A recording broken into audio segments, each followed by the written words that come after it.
মন্ত্রী বিকাশ দেববর্মার নির্বাচনী কেন্দ্র তথা ২৯ কৃষ্ণপুর বিধানসভা কেন্দ্রের বিজেপির স্বদলীয় গোষ্ঠীকন্দল এবার ভয়াবহ রক্তক্ষয়ী সংঘর্ষের রূপ নিল। এই রক্তক্ষয়ী সংঘর্ষের খেলায় অবতীর্ণ মন্ত্রী বিকাশ দেববর্মার ছত্রছায়া লালিত পালিত কৃষ্ণপুরের একাংশ বিজেপি নেতৃত্বরা। লোকসভা নির্বাচনের ফলাফল ঘোষণা হতে মন্ত্রী বিকাশের নির্বাচনী কেন্দ্র অর্থাৎ ২৯ কৃষ্ণপুর বিধানসভা এলাকার বিভিন্ন প্রান্ত স্বদলীয় হিংসার আগুন দাউ দাউ করে চলছে। পরিস্থিতি প্রতিনিয়ত যেভাবে বেগতিক হচ্ছে তাতে একাংশ রাজনৈতিক পর্যবেক্ষক মহলের ধারণা কৃষ্ণপুরে বিজেপির স্বদলীয় এই রক্তক্ষয়ী সংঘর্ষের ফলে যে কোনো সময় লাশ পড়ার আশঙ্কা রয়েছে। পরিপ্রেক্ষিতে এলাকার বিধায়ক তথা মন্ত্রী বিকাশ দেববর্মার ব্যর্থ পরিচালনা নিয়েও প্রশ্ন উঠতে শুরু করেছে। অন্যদিকে স্থানীয় সূত্র মারফত খবর, এই গোষ্ঠীকন্দলের পেছনে গোপন ইন্ধন রয়েছে খোদ মন্ত্রী বিকাশ দেববর্মার।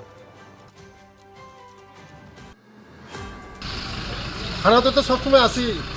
আমার এই এরিয়ার মধ্যে, আমার এই ডিস্ট্রিক্টের মধ্যে পিসফুল এরিয়ার মধ্যে পিসফুল রাখার জন্য, তার জন্য আমি ওসির সঙ্গে দেখা করেছি।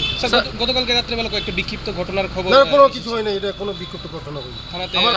থানা তো স্যার অভিযোগ করে গেছে স্যার লিখিত আকারে। আপনার দলের লোকরাই আছে? না, আমার কাছে খবর নেই, বিক্ষিপ্ত ঘটনা কোনো খবর নেই। ব্যুরো রিপোর্ট, প্রগতি নিউজ।